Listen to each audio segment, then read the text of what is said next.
RSS is a terrorist organisation. RSS मूलतः ब्राह्मणवाद को आगे करता है। वो हिंदू नाम का कोई धर्म नहीं है, ना सनातन नाम का कोई धर्म। ये एक्चुअल किताब है जिसकी रक्षा करने के लिए राष्ट्रीय स्वयंसेवक संघ काम करता है। राष्ट्रीय स्वयंसेवक संघ राष्ट्रीय नहीं है, वो ब्राह्मण स्वयंसेवक संघ है। आज देश में 150 से ज्यादा कार्यालय और लाखों से ज्यादा स्वयंसेवक लोगों के पैसे पे मुफ्त के अय्याशी कर रहे हैं। खुद जेड सिक्योरिटी में भागवत घूम रहे हैं। जब पाकिस्तान के लिए काम करने वाले स्पाइस पकड़े जाते हैं तो उनके नाम कुरुलकर, भागवत, शास्त्री ऐसे ही निकलते हैं। आरएसएस एक टेररिस्ट ऑर्गेनाइजेशन है क्योंकि उनके उद्देश्य और उनके कागज पे उद्देश्य उनमें जमीन आसमान का अंतर है।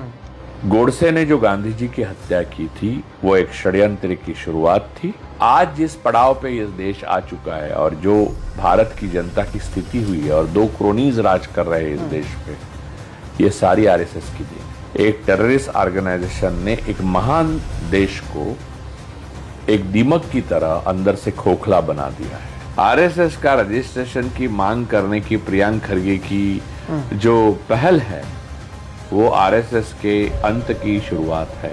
अगर ये सब ब्राह्मणों के लिए करते हैं और हमने देखा है कि आरएसएस के सभी लोग जो हैं वो ब्राह्मण ही होते हैं जो पावरफुल पोजीशन पर होते हैं, तो नरेंद्र मोदी जो एक ओबीसी समाज से आते हैं उनके चेहरे पर ये क्यों है? अन्य टेररिस्ट ऑर्गेनाइजेशन और आरएसएस टेररिस्ट ऑर्गेनाइजेशन में फर्क है।